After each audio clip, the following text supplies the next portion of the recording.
Good morning, Brew Daily show. I'm Neal Freyman. And I'm Toby Howell. Today, tech companies are in panic mode after the White House slapped a huge fee on worker visas. Then stop me if you've heard this one before. The US-China TikTok deal is close to being finalized. It's Monday, September 22nd.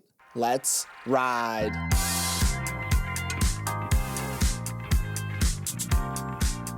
Good morning and welcome back to the week. Did you know that Harry Styles ran the Berlin Marathon in less than 3 hours yesterday? Okay, now that I have your attention, I want to remind you that Morning Brew Daily is hosting a live holiday show in early December, and pre-sale tickets are available now. We'll send off 2025 in style by reliving the year in business news, playing some pre-show games, and if I get my way, dyeing Toby's hair blonde. We already started planning the show, and the lineup is looking more stacked than Coachella. Toby, what are the details? The details are this is going to be the greatest live variety show the business news world has ever seen. We're hosting it at the Bell House in Brooklyn, a fantastic venue. And right now we are still in that special pre-sale period, which means you need to enter a special pre-sale code to get your tickets. And that code is LETSRIDE. Super excited for this. Going to be the highest concentration of MBD listeners ever assembled in one room. So head to the link in the show description, enter code LETSRIDE, get your tickets today, and figure out if hair and makeup exists. And now a word from our sponsor, Remarkable. Toby, do you ever feel less present because of technology? What was that? Perfect answer to my question, actually. See, if you were using the Remarkable Paper Pro Move, you wouldn't shut out the world or your co-host. I don't need technology, nor you, buddy. You're right, though. The Remarkable Paper Pro Move is a paper tablet that really breaks down the wall created by laptops during a meeting. Plus, it fits right in my pocket, so you can really take it anywhere. Way better than an old coffee-stained, dog-eared notebook. Yes, it's way better than your gross notebooks, but still has the feel of writing in a notebook like a true writer. It's even got 2 weeks of battery life, so you don't spend every few hours having to charge it. You can try Remarkable Paper Pro Move for 100 days for free. If it's not what you're looking for, get your money back. Get your paper tablet at remarkable.com today. That's remarkable.com. If tech executives and their lawyers had any weekend plans, they were abruptly canceled after a new visa rule from the Trump administration sowed chaos across the sector. On Friday, the president signed an executive order adding a new $100,000 fee for H1-B visas, which are granted to high-skilled foreign workers and utilized heavily by the American tech sector. With the rule going into effect Sunday right after midnight, tech companies sprung into action to make sure their H1-B employees wouldn't be stranded overseas. Companies including Amazon, JP Morgan, Alphabet, Microsoft, Goldman Sachs, and Walmart all advised their H-1B holders to either stay in the United States or get their butts back by 12:01 a.m. Eastern on Sunday. One software engineer told the BBC he spent $8,000 on plane tickets to get back to the U.S. from India, where he had been attending a family wedding.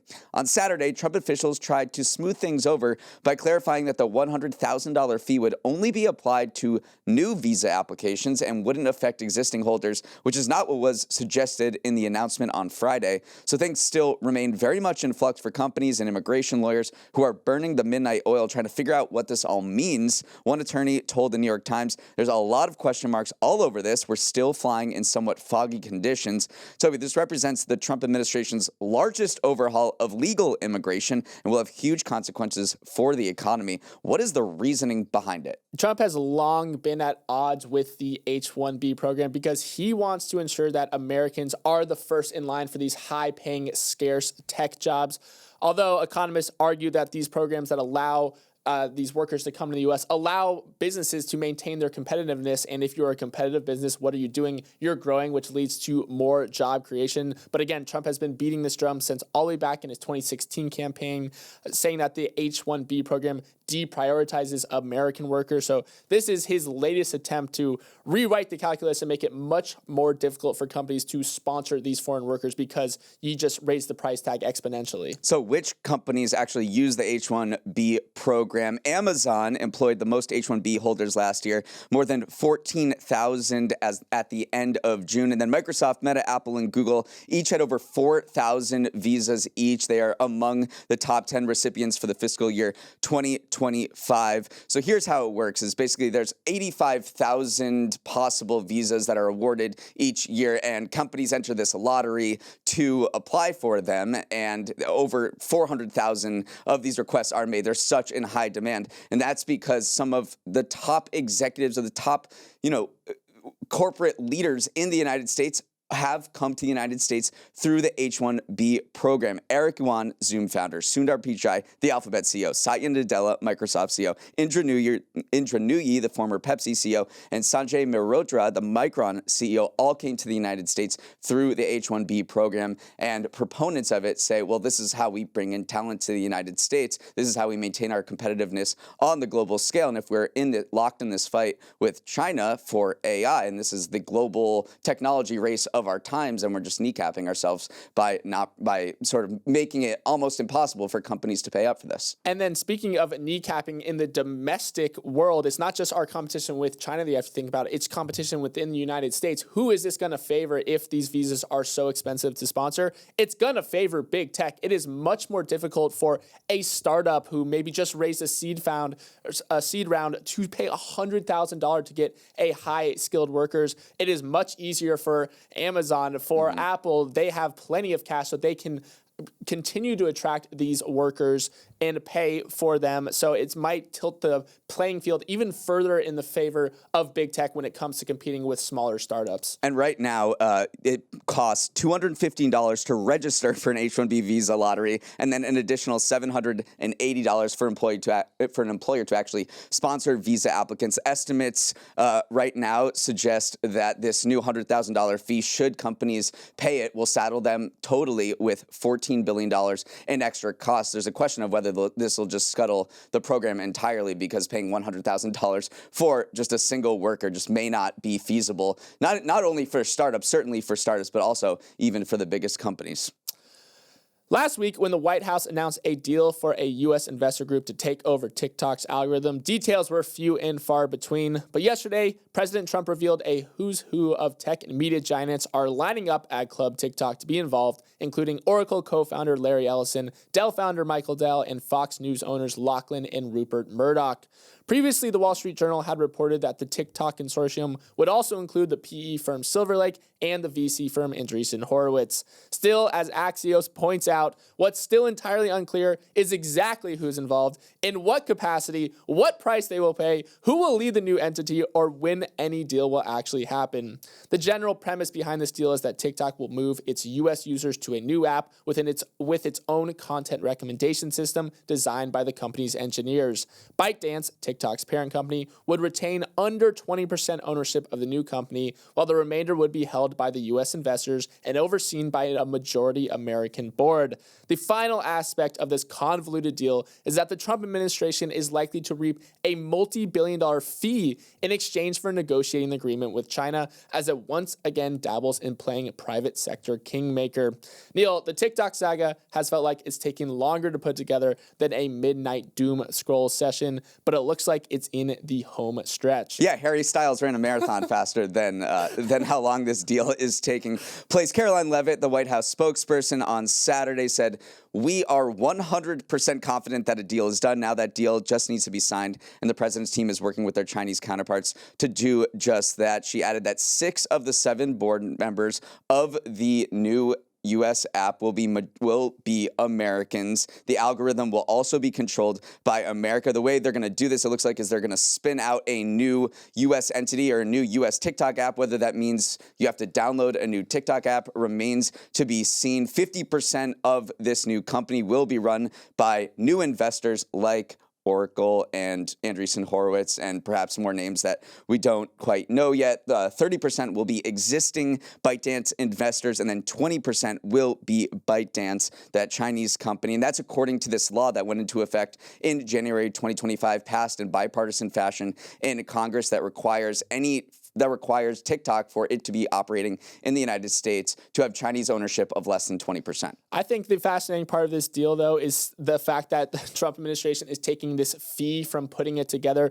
Typically, investment bankers receive a fee of, under 1% of a deal's total value. This is now the Trump administration saying we've basically acted like investment bankers in this regard. Where is our fee? And it's just a pattern we've seen now. We've already seen Trump cut deals with NVIDIA and Intel, and it takes 15% of NVIDIA's AI chip sales in China in exchange for giving them those export license. It just bought a 10% stake in Intel. This has been a massive theme of the entire administration thus far, of it dabbling in the private sector, playing, state capitalism, as we like to call it. So fascinating that this is once again, as this deal has come together, like, we want some sugar on top of it because we played a role in instrumenting it, even though Congress is the one that passed the deal in the first place. And what's fascinating is why China is selling, quote unquote, TikTok to the United States now, because for years they've held off and they've been very hard in negotiations and saying, we're not going to give you TikTok. But perhaps like a poker player, and you play poker, like, you can lose a small pot in order to win a bigger one later. And China just has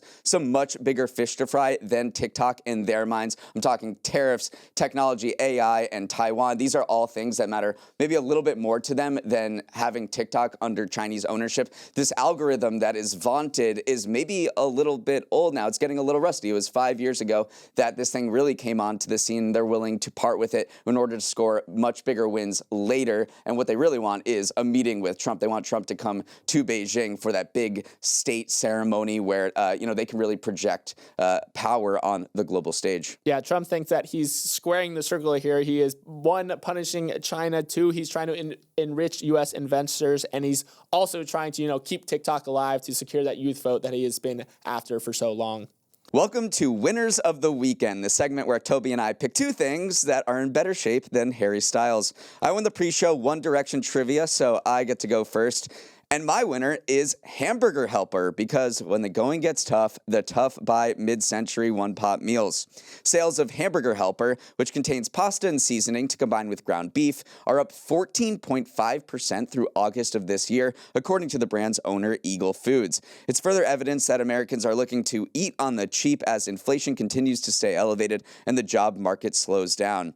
Other foods you'd associate with the zombie apocalypse are also getting a boost. Rice purchases have increased 7.5% this year, while sales of tuna, salmon, sardines, beans, and boxed mac and cheese are all strong, the New York Times reported. So, Toby, add the Hamburger Helper economy to the list of alternative recession indicators you've been keeping, alongside lipstick and Lady Gaga on the radio. Demand for Hamburger Helper also spiked in 2008 during the financial crisis and in 2020 when the COVID pandemic hit. Bad news for the economy is great news for highly processed boxed meal kits. There's almost two trends colliding here at the same time. One, obviously, inflation pressures and rising beef prices do make Hamburger Helper a more appealing food option. But at the same time, we are in this healthier eating movement right now, and Hamburger Helper is a very processed food. One box alone has 27% of your daily sodium in a single serving. So I am curious to see which one of these is going to win out. I would assume it is just the fact that it is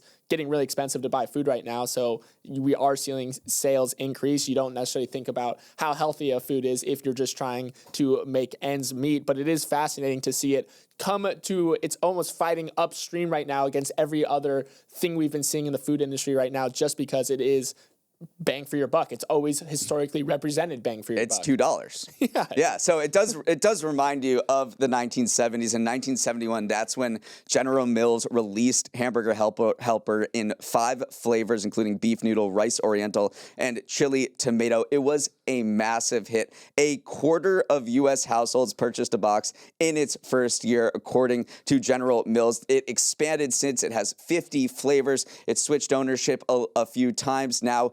This Cleveland-based company, Eagle Foods, bought it in 2022, said it was being neglected a little bit, and it made some changes to increase sales and demand a little bit more. It made it faster. So previously it took 30 to 45 minutes to make. Now they're saying consumers want to eat really quickly, so they try to make it in 20 minutes by reducing the amount of water and cooking time. And then they added some different recipes and flavors to jive with the American consumer now, which is that we want spicy things. So they introduced this new flavor called Spicy Jalapeno Cheeseburger, among others, to just adapt to changing tastes, and it's really paying off right now. Well, I think what's funny about making it faster is they didn't actually change the formulation that much. They figured out that people in the past were cooking their pasta way too much, cooking it to mushy level, but now consumers have realized that al dente is where it's at, so they didn't necessarily have to reformulate a lot. They just say, listen, people, you don't need to leave it in there for 40 minutes. You can leave it in there for only 20 minutes. And then the final thing that kind of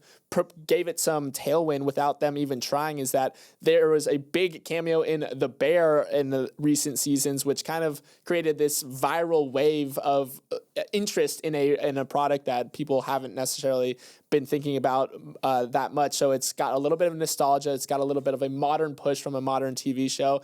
And I'm a little hungry. I've never tried Hamburger Helper once in my life, so maybe this is a sign. Let's take a quick break and come back with my winner of the weekend.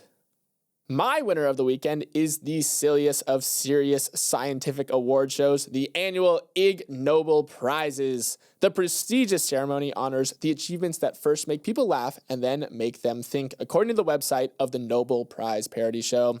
This year, some of the winners of the competition included Japanese researchers who found that painting zebra stripes on cows actually cut down on painful fly bites. Over in Italy, some physicists cracked the code to making cacio e pepe without turning it into a clumpy mess. You need a precise starch ratio. In West Africa, rainbow lizards were found to have a sense of taste after they kept opting for one type of pizza over another. And in perhaps the strangest diet proposal yet, some scientists suggested adding powdered Teflon, yes, the non-stick coating from frying pans, to some meals as a zero-calorie filler to make them feel more satiating.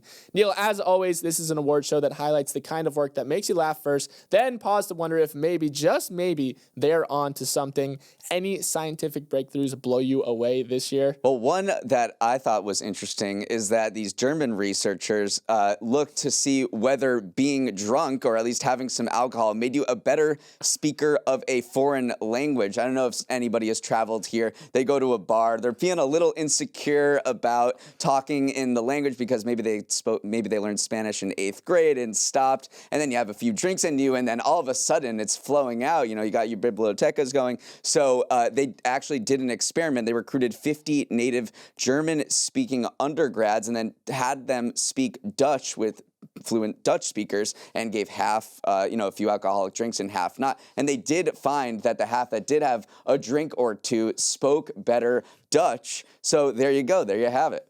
If you've ever wanted to learn Dutch on Duolingo, just have a little bit of a drink first. Also, that wasn't the only drinking-related one. Researchers also studied how ethanol affects fruit bats flying in echolocation, and they did find that if you got a little drunk as a bat, they flew slower and echolocated less effectively. So alcohol consumption in animals does increase accident risk, much like it does in humans as well. I do want to shout out this Japanese research team, though, who found that painting stripes on beef cows made them less prone to getting bitten by flies. They were so excited. They said, when I did this experiment, I hoped that I would win the Ig Nobel. It's my dream. So they actually were, trying to set up to win this award. And then they came on stage. They were dressed in stripes. And one fellow researcher was harassing him with cardboard flies. So they really, leaned into the bit, which is the whole point of these silly awards. This ceremony is all camp, and it's so great. There's a few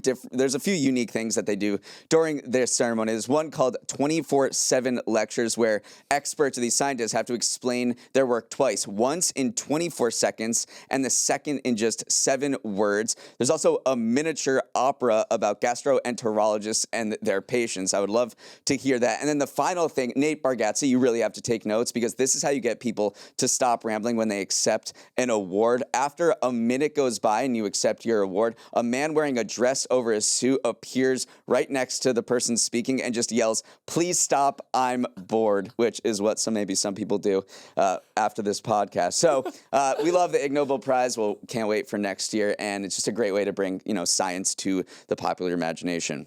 It's Monday, so here's what you need to know to stay ahead in the week ahead.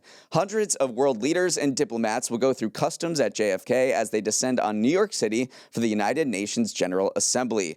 This UNGA will mark 8 80 years since the UN's creation and be dominated by issues such as Palestinian statehood, the war in Ukraine, and the war in Sudan. President Trump will address the UN gathering on Tuesday, while plenty of important meetings between heads of state will take place in the background. It's always fascinating. You see one set of headlines saying how important these global issues are to being discussed, and it is. There's a lot of very important things being discussed, and then there's always one article, usually from the New York Times, saying worst week for traffic in the New York City because everything gets so congested with the security forces at play, so they recommend trying to find non-driving modes for getting around Midtown over the next few days. So if you catch me running around out there, that's just because I'm trying to do non-driving modes of transportation. Golf fans are counting down the days until Friday when the Ryder Cup tees off. This competition, held once every 2 years, pits the best American golfers against the best European golfers and gets about as heated and rowdy as professional golf can muster. This year's Ryder Cup is being held just 35 miles from Manhattan at the brutally hard Bethpage Black course in Long Island. Toby, you think Team USA can pull it off? I am so excited. Absolutely, our boys can pull it off. Neal, you're going. I am not, and it stinks because I've played Bethpage, so I know my way around the place. I could have helped Scotty with a couple of reads here and there, but please heckle Rory. You would have been insufferable anyway, so I'm glad you're not going. Okay, nature's most popular reality show kicks off tomorrow with the beginning of Fat Bear Week. Now in its 11th year, Fat Bear Week is a bigger deal than ever as more than 1 million people from 100 countries cast their vote on the fattest bear at Katmai National Park and Preserve in Alaska. Toby, these guys are bigger than Jordan Davis. Past champion 747, aka Bear Force 1, is estimated to weigh 1,400 pounds. That is a lot of salmon he's guzzling down ahead of hibernation. And the Chicago Bears won yesterday. Everything coming up for bears right now. These bears, I saw someone write a story about how they're peak celebrities. They're very captivating, but totally oblivious at the same time. Bear cams are streaming their lives to the world, but all they know is salmon and sleep. That is exactly how you want to be famous. You're so famous that you don't even know you're famous. You are oblivious, just living your life, and yet you have these millions of legions of fans. And apparently the salmon run has been plentiful this year because Fat Bear Week usually starts in early October, but today is September 22nd, so they moved it up because these bears are already just so fat already. A few more tidbits. Your movie snob friend already has tickets to Friday's release of One Battle After Another, the latest film from acclaimed director Paul Thomas Anderson, or PTA, who did Boogie Nights and There Will Be Blood. This movie stars Leonardo DiCaprio and Sean Penn and is being called an American masterpiece. So when I Googled this movie, because I had seen some rumblings about it, I got the headline, DiCaprio channels Lebowski for One Battle After Another from the Boston Herald, and say no more, I'm in. And then the headline right below it was from CNET saying, One Battle After Another, probably the best movie experience I've had all year. So those are two very different publications agreeing that this is a great movie, so I will be seated. Today in the Northern Hemisphere is the first day of fall, or the autumn equinox if you're fancy. It's the rare day when day and night share equal time. Toby, favorite thing about fall? My favorite thing about fall is the fact that we're on our way to summer again in 3 more seasons. I'm a little bit of a summer truther. I'm not necessarily falling for the fall propaganda. Fall is overrated. Too many sweaters. I never know when to wash them. When does a sweater go from clean to dirty? I end up not washing them all year. I'm like, I gotta wash these things. So me versus sweaters versus fall, battle of the century. All right, if someone can just help Toby figure out when he washes his sweaters. Turns out that whole fall just like the rest of us. And finally, the Jewish New Year, Rosh Hashanah, begins tonight, which means I'm going to be out for the next 2 days. Our backup quarterback, Kyle, is going to fill in and crush it like Carson Wentz. Neal, we'll miss you. As always, excited for you to get some time off. But also, Kyle's gone through so many iterations. First, he was 6th man of the year. Now he's a backup quarterback. What if he's just a great co-host? Well, he certainly is that, but also he's from Minnesota, huge Vikings fan. Okay. So little Carson Wentz parallel. I know he's going to even outplay Wentz. All right, that is all the time we have. Thanks so much for starting your morning with us. Have a wonderful Monday, and I will see you back here on Thursday. And also, don't forget to head to the link in the show description to sign up for our holiday party. Use code LETSRIDE, and we will see you all there. And if you have any feedback on today's episode, send a note to morningbrewdaily@morningbrew.com. Let's roll the credits. Emily Milliron is our executive producer. Raymond Liu is our producer. Our associate producers are Olivia Graham and Olivia Lake. Hair and makeup is Pump for Soup Season. Devin Emery is our president, and our show is a production of Morning Brew. Great show today, Neal. Let's run it back tomorrow.